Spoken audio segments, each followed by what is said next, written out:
வணக்கம். கதிரவன் நியூஸின் மதிய நேர பிரதான செய்திகள். முதலில் தலைப்புச் செய்திகள். கோர விபத்தில் 2 உயிரிழப்பு, ஆபத்தான நிலையில் 3 மாணவர்கள். செம்மணி மனித புதைகுழியை பார்வையிட்ட ஐரோப்பிய ஒன்றிய பிரதிநிதிகள். புதுப்பிக்கத்தக்க மின்சார கட்டணம் அடுத்த 6 மாதங்களுக்கு விரைவில் அறிவிப்பு. கால்வாயின் மீது இலங்கையின் முதல் சூரிய மின் திட்டம். விவசாயிகளுக்கு புதிய காப்பீட்டு திட்டம். அதிகாலையில் அதிர வைத்த துப்பாக்கிச் சூடு. மத்திய வங்கி வெளியிட்டுள்ள முக்கிய அறிவிப்பு. சந்தேகத்துக்கிடமான 270 லட்சம் ரூபாவுடன் 2 சந்தேக நபர்கள் கொழும்பில் கைது. 4 மணி நேர நீர் விநியோக தடை, வெளியான அறிவிப்பு. தொடர்பான விரிவான செய்திகள். நல்லதண்ணியவிலிருந்து மெஷ்கெலியா நோக்கி பயணித்த முச்சக்கர வண்டியொன்று மோகினி நீர்வீழ்ச்சிக்கு அருகே பள்ளத்தில் விழுந்து விபத்துக்குள்ளானதில் பலத்த காயமடைந்த 3 பாடசாலை மாணவர்கள் நாவலப்பட்டி டெகோயா ஆதார வைத்தியசாலைக்கு மாற்றி அனுப்பப்பட்டுள்ளனர்.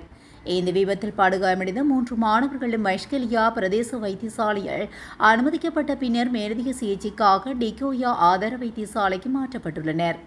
விபத்து நடந்தபோது முச்சக்கர வண்டியில் 5 பேர் பயணித்துள்ளதாகவும் போலீசார் மேலும் தெரிவித்துள்ளனர். குறித்த விபத்தில் முச்சக்கர வண்டியின் சாரதியும் அதில் பயணித்த முதியவர் ஒருவருமே உயிரிழந்துள்ளனர். அதிவேகமாக சென்ற முச்சக்கர வண்டி சாரதியின் கட்டுப்பாட்டு இழந்து பள்ளத்தில் விழுந்ததனால் இந்த விபத்து ஏற்பட்டுள்ளதாக நல்லதண்ணி போலீஸ் அதிகாரி தெரிவித்துள்ளார். ஐரோப்பிய ஒன்றிய விசேட தூதுக்குழுவினர் யாழ்ப்பாணம் செம்மணி சித்துப்பாத்தி இந்து மயானத்தில் அமைந்துள்ள மனித புதைகுழிகளை பார்வையிடுவதற்காக வந்துள்ளனர். இந்த நடவடிக்கை இன்று முன்னெடுக்கப்பட்டுள்ளது. மயானத்துக்கு வெளியே ஏனையின் வீதியில் போராட்டம் ஒன்று அப்பகுதி மக்களால் முன்னெடுக்கப்பட்டுள்ளது. இதன்போது போராட்டக்காரர்கள் கருத்து தெரிவிக்கையில் அவருக்கு உள்ளாக பொறிமுறையில் நம்பிக்கையில்லை. காணாமல் ஆக்கப்பட்டோருக்கான அலுவலகம் என்பது வெறும் கண் துடைப்பாகவே காணப்படுகிறது. எனவே எமது பிரச்சினைக்கு சர்வதேச விசாரணையே வேண்டும். தினம் சித்துப்பாத்தி மனித புதைகுழியிலிருந்து வெவ்வேறு விதத்திலான கொடூரங்களை எடுத்துக்காட்டும் மனித எண்பு தொகுதிகள் வெளிப்படுகின்றன. கடந்த கால சிங்கள படைகளாலும் அரசாங்கத்தினாலும் இந்த கொடூரம் அரங்கேற்றப்பட்டுள்ளது. எனவே இதற்கு சர்வதேச தேர்வு வேண்டும் என்று தெரிவித்துள்ளனர். போராட்டத்தில் காணாமல் ஆக்கப்பட்டோர் சங்கத்தினர், யாழ் பல்கலைக்கழக மாணவர்கள், அரசியல் பிரமுகர்கள், மத தலைவர்கள், சமூக மட்ட அமைப்புகளின் பிரதிநிதிகள் மற்றும் பொதுமக்கள் என பலரும் கலந்து கொண்டுள்ளனர். இந்த போராட்டத்தின் போது போராட்டக்காரர்களுக்கு இடையூறு விளைவிக்கும் வகையில் போலீசார் செயற்பட்டதை அவதானிக்க முடிந்துள்ளதாக குற்றம் சாட்டப்பட்டுள்ளது. சித்துப்பாத்தி மனித புதைகுழியை பார்வையிட்டு ஐரோப்பிய ஒன்றிய விசேட தூதுக்குழுவினர் காணாமல் ஆக்கப்பட்டோரது உறவுகள் பிரதிநிதிகள் இருவருடன் கலந்துரையாடலில் ஈடுபட்டுள்ளனர். ஊடகவியலாளர்கள் அந்த குழுவினரிடம் கேள்வி எழுப்ப முயற்சித்த வேளை அதற்கு இடமளிக்காது அவர்கள் சென்றுள்ளதாக செய்திகள் தெரிவிக்கின்றன. புதுப்பிக்கத்தக்க சக்தி மூலங்கள் மூலம் உற்பத்தி செய்யப்படும் மின்சாரத்தை கொள்முதல் செய்வதற்காக கட்டணத்தை தீர்மானிப்பதற்காக பொதுமக்களின் கருத்துக்களை பெற்றுக்கொள்ள நடவடிக்கை இன்று நிறைவடைவதாக இலங்கை பொது பயன்பாடுகள் ஆணைக்குழு தெரிவித்துள்ளது. அந்த கருத்துக்களின் அடிப்படையில் எதிர்வரும் 6 மாதங்களுக்கான புதுப்பிக்கத்தக்க மின்சார கட்டணங்கள் தீர்மானிக்கப்பட உள்ளதாக அந்த ஆணைக்குழுவின் பணிப்பாளர் ஜெயநாத் கேர் தெரிவித்துள்ளார். இலங்கை மின்சார சீர்திருத்த சட்டத்தின்படி புதுப்பிக்கத்தக்க சக்தி மூலங்கள் மூலம் உற்பத்தி செய்யப்படும் மின்சாரத்தை இலங்கை மின்சார சபையின் தொடர்ச்சி நிறுவனங்களிடமிருந்து கொள்முதல் செய்யும் போது அதற்குரிய விலை மற்றும் விலை சூத்திரத்தை தீர்மானிக்கும் மற்றும் அங்கீகரிக்கும் அதிகாரம் இலங்கை பயன்பாடுகள் ஆணைக்குழுவுக்கு வழங்கப்பட்டுள்ளது. அதற்கு அமைவாகவே சூரிய காற்று மற்றும் பயோமாஷ் போன்ற புதுப்பிக்கத்தக்க சக்தி மூலங்களிலிருந்து உற்பத்தி செய்யப்படும் மின்சாரத்தை கொள்முதல் செய்வதற்கான பொருத்தமான விலை சூத்திரங்கள் தயாரிக்கப்பட்டு அங்கீகரிக்கப்பட்டுள்ளதாக ஜெயநாத் கேரத் குறிப்பிட்டார்.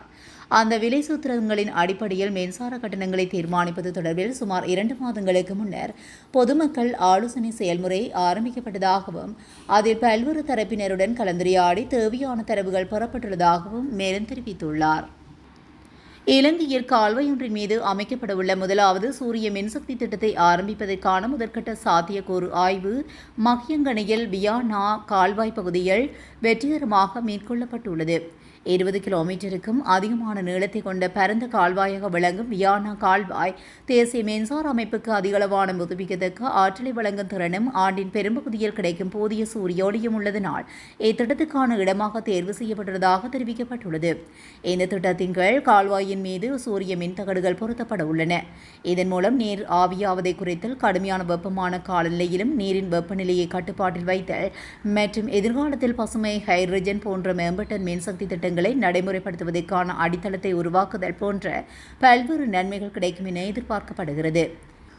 விவசாயம் மற்றும் விவசாய காப்பீட்டு சபை பயிர் இழப்புகளால் பாதிக்கப்பட்ட விவசாயிகளுக்கு இழப்பீடு வழங்குவதற்காக உருளைக்கிழங்கு மற்றும் காய்கறி பயிர் செய்ய உள்ளடக்கிய ஒரு புதிய காப்பீட்டு திட்டத்தை அறிமுகப்படுத்தியுள்ளது. இந்த திட்டம் விவசாய திணைக்களத்தால் பரிந்துரைக்கப்பட்ட சர்க்கரை வள்ளிக்கிழங்கு, மரவள்ளிக்கிழங்கு, பீட்ரூட், முட்டைக்கோஸ், கேரட், லேக்ஸ், கத்தரிக்காய், வெண்டைக்காய், அவரை, குடைமிளகாய், தக்காளி, பாகற்காய் மற்றும் பூசணி உள்ளிட்ட பயிர்களை உள்ளடங்குகின்றன. ஆரம்ப காப்பீட்டுத் தொகையில் 7% கட்டணத்தை செலுத்துவதன் மூலம் விவசாயிகள் இக்காப்பீட்டு பாதுகாப்பை பெறலாம் என்று சபை தெரிவித்துள்ளது. இயற்கை பேரழிவுகள், கட்டுப்படுத்த முடியாத தாவர நோய்கள், பூச்சிகளால் ஏற்படும் சேதங்கள் மற்றும் காட்டு யானைகளின் தாக்குதல்களால் ஏற்படும் இழப்புகளுக்கும் இத்திட்டத்தின் கீழ் இழப்பீடு வழங்கப்படும். எனவே விவசாயத்துறையில் ஏற்படும் அபாயங்களை குறைத்து நிதி பாதுகாப்பை வலுப்படுத்துவதன் மூலம் விவசாயிகள் தொடர்ந்தும் பயிர் செய்வதை ஊக்குவிப்பதே இந்த முயற்சியின் நோக்கம் என்று வேளாண்மை மற்றும் விவசாய காப்பீட்டு சபை தெரிவித்துள்ளது. தேவேந்திர முனை கந்திர பகுதியில் உள்ள வீடு ஒன்று மீது துப்பாக்கி பிரயோகம் மேற்கொள்ளப்பட்டுள்ளது. இன்று அதிகாலை காரில் வந்த சிலர் கைத்துப்பாக்கியொன்றினால் இந்த துப்பாக்கிச் சூட்டை மேற்கொண்டு விட்டு தப்பி சென்றுள்ளதாக போலீசார் தெரிவித்தனர். இந்த துப்பாக்கிச் சூட்டு சம்பவத்தில் எவருக்கும் காயம் அல்லது பாதிப்பு எதுவும் ஏற்படவில்லை என போலீசார் தெரிவித்தனர். கந்திர போலீஸ் பிரிவுக்குட்பட்ட எதண்ட வீதி தேவேந்திர முனை பகுதியில் அமைந்துள்ள மீனவர் ஒருவரின் வீட்டின் மீதே இந்த துப்பாக்கிச்சூடு நடத்தப்பட்டுள்ளதாக தெரிவிக்கப்பட்டுள்ளது. இலங்கை மத்திய வங்கி கொள்கை வட்டி வீதங்கள் தொடர்பில் முக்கிய அறிவிப்பு ஒன்று வெளியிடப்பட்டுள்ளது. ஓரிரவு கொள்கை வட்டி வீதத்தை 8.75% பேணுவதற்கு இலங்கை மத்திய வங்கியின் நாணய கொள்கை சபை தீர்மானித்துள்ளது. நாணய கொள்கை சபை கூட்டத்தில் இந்த முடிவு எடுக்கப்பட்டதாக இலங்கை மத்திய வங்கி இன்று அறிவித்துள்ளது. உள்நாட்டு மற்றும் உலகளாவிய பொருளாதார நிலைமைகளில் ஏற்படும் மாற்றங்கள் மற்றும் எதிர்கால கணிப்புகளை கவனத்தில் கொண்டு இந்த தீர்மானம் எட்டப்பட்டதாக மத்திய வங்கி தெரிவித்துள்ளது. 2026 ஜூன் மாதத்தில் இலங்கையின் பொது பணவீக்கம் ஆண்டடிப்படையில் 6.8% அதிகரித்துள்ள நிலையிலும் இதற்கு பிரதானமாக உள்நாட்டு எரிசக்தி மற்றும் உணவுப் பொருட்களின் விலையேற்றமே காரணம் என தெரிவிக்கப்பட்டுள்ளது. கொழும்பு கொம்பனி தெரு காவல்துறை பிரிவுக்குட்பட்ட பார்க் வீதிக்கு அண்மையில் 270 லட்சம் ரூபாய் பணத்துடன் 2 சந்தேக நபர்கள் கைது செய்யப்பட்டுள்ளனர். கொழும்பு மத்திய பிராந்திய குற்றவியல் விசாரணை பிரிவின் அதிகாரிகளுக்கு கிடைத்த தகவலின் அடிப்படையில் குறித்த சந்தேக நபர்கள் கண்டுபிடிக்கப்பட்டுள்ளனர். குறித்த 2 சந்தேக நபர்கள் அவர்கள் பயணித்த வாகனத்துடன் கைது செய்யப்பட்டு கொம்பனி தெரு காவல் நிலையத்தில் ஒப்படைக்கப்பட்டுள்ளனர். சந்தேக நபர்களிடமிருந்து கைப்பற்றப்பட்ட பணத்துக்கு அவர்கள் சரியான காரணத்தை கூறி தவறியுள்ளதாகவும் காவல்துறை விசாரணைகளில் தெரிய வந்துள்ளது.